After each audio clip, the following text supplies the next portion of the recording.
Hello everyone. Today we will discuss question answer for class 8 chapter 4 धातु एवं अधातु इन Hindi medium. First question है हमारा, निम्नलिखित में से किसको पीटकर पतली चादरों में परिवर्तित किया जा सकता है? जिंक, फॉस्फोरस, सल्फर या ऑक्सीजन। तो इसका आंसर है जिंक। ठीक है, जिंक को पीटकर पतली चादरों में बदला जा सकता है। सेकंड क्वेश्चन है, निम्नलिखित में से कौन सा कथन सही है? सभी धातुएं तन्य होती है, सभी अधातुएं तन्य होती है, सामान्यतः धातुएं तन्य होती हैं या फिर कुछ अधातुएं तन्य होती है। तो इसका सही आंसर है सामान्यतः धातुएं तन्य होती हैं। नेक्स्ट क्वेश्चन है, रिक्त स्थानों की पूर्ति। फॉस्फोरस बहुत ही डैश अधातु है, कौन सी अधातु है? सक्रिय। नेक्स्ट है, धातुएं ऊष्मा और विद्युत की सुचालक होती हैं। ठीक है, आयरन कॉपर की अपेक्षा अधिक अभिक्रियाशील है। आयरन जो है वो कॉपर से ज़्यादा अभिक्रियाशील है।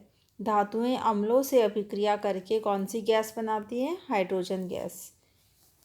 फोर्थ क्वेश्चन है, सही या गलत में टिक करना है, सही या गलत लिखना है। सामान्यतः अधातु जो होती है अम्लों से अभिक्रिया करती हैं, फॉल्स। अधातु अम्लों से अभिक्रिया नहीं करती। सोडियम बहुत ही अभिक्रियाशील धातु है, सही है, सोडियम अभिक्रियाशील धातु है। इसका आंसर हो जाएगा ट्रू, सत्य। कॉपर जिंक सल्फेट के विलयन से जिंक विस्थापित करता है, नहीं, क्योंकि कॉपर तो कम अभिक्रियाशील है और जिंक ज़्यादा अभिक्रियाशील है, इसलिए वो कॉपर क्या करता है? जिंक को विस्थापित नहीं कर सकता। तो ये गलत है, फॉल्स।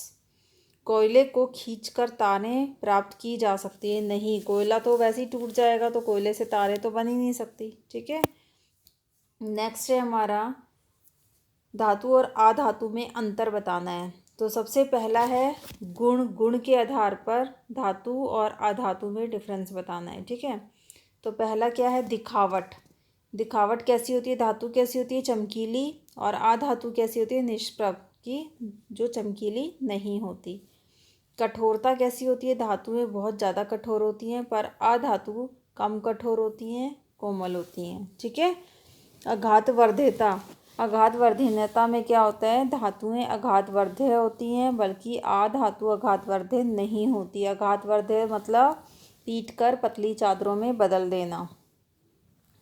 इसके बाद है तन्यता। धातु जो होती है तन्य होती हैं, अधातुएं तन्य नहीं होती। तन्य का मतलब होता है खींचकर पतली तारें बनाना। ठीक है, ऊष्मा चालन, ऊष्मा के सुचालक होती हैं धातुएं, और अधातु जो होती है ऊष्मा की कुचालक होती हैं।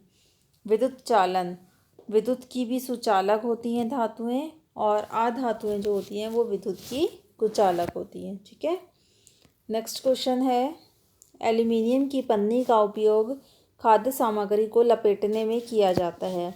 एल्युमिनियम फॉयल में हम अपना खाना या लंच लपेट कर लेके जाते हैं। ठीक है, क्यों लपेट कर लेके जाते हैं? क्योंकि एल्युमिनियम जो होती है घातवर्ध्य धातु है। घातवर्ध्य मतलब एल्युमिनियम को जब पीट पीट कर पतली चादरें बनाई जाती है तो वो एल्युमिनियम फॉयल भी बन जाती है, जिसकी पतली शीट बनाई जा सकती है। ऐसा एल्युमिनियम संक्षारण रोधी भी है। संक्षारण रोधी मतलब ये खाने को ख़राब नहीं करता, इससे इसमें पन्नी में रखी खाद्य सामग्री को कोई नुकसान नहीं पहुंचता, इसीलिए एल्युमिनियम की पन्नी का उपयोग खाद्य सामग्री को लपेटने में किया जाता है। ठीक है, खा है, निमज्जन छड़ें, इमल्शन रॉड धात्विक पदार्थों से निर्मित होती हैं। क्यों निर्मित होती है? क्योंकि जो धातुएं होती हैं वो विद्युत और ऊष्मा की सुचालक होती हैं। ठीक है, इसीलिए। नेक्स्ट क्वेश्चन है, कॉपर जिंक को उसके लवण के विलयन से विस्थापित नहीं कर सकता। कॉपर जो होता है वो विस्थापित नहीं कर सकता जिंक को। क्यों? क्योंकि अभी बताया था मैंने, कॉपर जो होता है वो कम अभिक्रियाशील धातु है। ठीक है, और जिंक, कॉपर जो है वो कम अभिक्रियाशील है, और जो जिंक है वो ज़्यादा अभिक्रियाशील है। तो कम अभिक्रियाशील धातु जो है वो ज़्यादा को विस्थापित नहीं कर सकती, इसीलिए कॉपर जिंक को उसके लवण के विलयन से विस्थापित नहीं करती। कॉपर प्लस Zn SO4, तो क्या होगा, क्या कॉपर इसकी जगह आ जाएगी? नहीं आएगी, क्योंकि ये तो वैसे ही ज़्यादा अभिक्रियाशील है, तो यही रहेगा, ये कॉपर को विस्थापित नहीं होने देगा। ठीक है। अगर होता जिंक प्लस CuSO4 तो क्या होता, कॉपर कम अभिक्रियाशील है, तो जिंक जो होगा कॉपर की जगह आ जाएगा और कॉपर को अलग कर देगा। ठीक है। अब नेक्स्ट क्वेश्चन है, सोडियम और पोटेशियम को मिट्टी के तेल में रखा जाता है। क्यों रखा जाता है? क्योंकि दोनों ही धातुएं जो होती हैं वो बहुत ही अधिक सक्रिय, अधिक क्रियाशील होती हैं। खुला रखने पर वो क्या होता है, वायु के संपर्क में आने पर ऑक्सीजन से अभिक्रिया करके जल उठती हैं। इसीलिए सोडियम और पोटेशियम को तेल में ही रखा जाता है। नेक्स्ट है हमारा, क्या आप नींबू के अचार को एल्युमिनियम के पात्रों में रख सकते हैं? हम जानते हैं कि जो धातुएं होती हैं वो अम्लों से अभिक्रिया करती हैं, और एल्युमिनियम क्या है, एक धातु है, और अचार क्या है, अम्ल है। ठीक है। नींबू का अचार क्या होता है, अम्ल होता है, और एल्युमिनियम क्या है, धातु है। तो जब अम्ल धातु के साथ अभिक्रिया करेगा तो वो अचार को खराब कर देगा। ठीक है। इससे पात्र भी खराब हो सकता है, इसीलिए हम नींबू के अचार को एल्युमिनियम के पात्रों में नहीं रखते। ठीक है। नेक्स्ट क्वेश्चन है अब हमारा 8th, जिसमें सही मिलान करना है। गोल्ड सोना जिसके आभूषण बनाए जाते हैं। आयरन की मशीनें होती हैं। ठीक है। एल्युमिनियम खाद्य सामग्री को लपेटने में काम आता है। कार्बन ईंधन प्राप्त होता है। कॉपर की बिजली की तारें होती हैं। और मरकरी जो होता है वो किस में पाया जाता है, थर्मामीटर में। ठीक है। तो ये इसके आंसर हैं। नेक्स्ट क्वेश्चन है, क्या होता है जब तनु सल्फ्यूरिक अम्ल कॉपर की प्लेट पर डाला जाता है? कॉपर जो है वो कम अभिक्रियाशील धातु है, ये हमें पता है। ठीक है। इसीलिए यह तनु सल्फ्यूरिक अम्ल से अभिक्रिया नहीं करता, क्योंकि क्या होता है, ये कम अभिक्रियाशील है, इसीलिए यह तनु सल्फ्यूरिक अम्ल से अभिक्रिया नहीं करता। परंतु जब सांद्र सल्फ्यूरिक अम्ल कॉपर की प्लेट पर डाला जाता है तो कॉपर सल्फेट जो होता है वो बनता है। ठीक है। जिससे विलयन नीले रंग का हो जाता है और हाइड्रोजन गैस भी निकलती है। तनु के साथ कोई अभिक्रिया नहीं होगी, पर जब सांद्र सल्फ्यूरिक अम्ल होगा तो उसमें कॉपर सल्फेट बनेगा और साथ में विलयन नीले रंग का हो जाएगा और साथ में हाइड्रोजन गैस निकलेगी। ठीक है।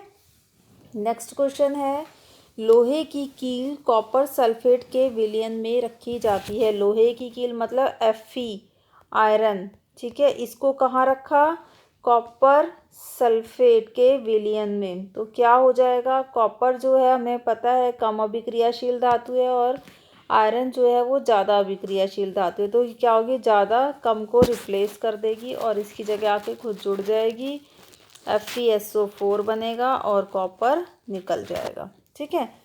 तो लोहा क्या है, हमने अभी पढ़ा, अधिक अभिक्रियाशील होने के कारण कॉपर सल्फेट के विलयन में से कॉपर को विस्थापित कर देता है। ठीक है। जिससे विलयन का रंग नीले से क्या हो जाता है, हरे रंग का। साथ ही लोहे की कील पर कॉपर की भूरे रंग की परत भी चढ़ जाती है। ठीक है। नेक्स्ट क्वेश्चन है, सलोनी ने लकड़ी के कोयले का एक जलता हुआ टुकड़ा लिया और उससे उत्सर्जित होने वाली गैस को एक परखनली में इकट्ठा किया। वह गैस की प्रकृति कैसे ज्ञात करेगी? इस प्रक्रम में होने वाली सभी अभिक्रियाओं के शब्द समीकरण लिखने हैं। ठीक है। तो सबसे पहले वो क्या करेगी, जो गैस बनी है उस गैस को पानी में घोलेगी और नीले लिटमस पत्र पर डालेगी। अगर नीला लिटमस पत्र लाल हो जाएगा तो इसका मतलब वो प्रकृति क्या है, अम्लीय है। वो गैस कैसी है, अम्लीय है। ठीक है। अब हमने क्या, लकड़ी के कोयले मतलब कार्बन। ठीक है। और किसकी प्रेजेंस में जलाया, ऑक्सीजन की प्रेजेंस में, तो क्या बना, CO2 कार्बन डाइऑक्साइड गैस। इस कार्बन डाइऑक्साइड को हमने जल के साथ दोबारा रिएक्ट किया तो क्या बना, H2CO3 कार्बनिक अम्ल। ये इसका समीकरण हो गया। ठीक है। नेक्स्ट है, एक दिन रीता अपनी माँ के साथ आभूषण विक्रेता की दुकान पर गई। उसकी माँ ने सुनार को पॉलिश करने हेतु सोने के पुराने आभूषण दिए। अगले दिन जब वे आभूषण लेने आई तो उन्होंने पाया कि उसका भार कुछ कम हो गया है। क्या आप भार में कमी का कारण बता सकते हैं? तो इसका आंसर होगा, जो आभूषण को चमकाने के लिए एक क्या किया जाता है, एक अम्ल में डुबोया जाता है आभूषणों को। किस में डुबोया जाता है आभूषणों को? एक अम्ल में। ठीक है, इस अम्ल का नाम होता है एक्वा रीजिया। Aqua regia. ठीक है, इस अम्ल में क्या किया जाता है, आभूषणों को डुबोया जाता है, जिससे कि उनकी ऊपरी परत जो होती है वो अम्ल में घुल जाती है और नीचे की चमकीली परत आ जाती है, जिसके कारण उसके भार में कमी आ जाती है। ठीक है, इसके कारण आभूषण जो होता है वो थोड़ा वेट उसका कम हो जाता है। ठीक है, तो आज हमारा चैप्टर कंप्लीट हो चुका है, क्वेश्चन आंसर भी कंप्लीट हो गए हैं। अब हम मिलेंगे नेक्स्ट वीडियो में नेक्स्ट चैप्टर के साथ। तब तक के लिए बाय।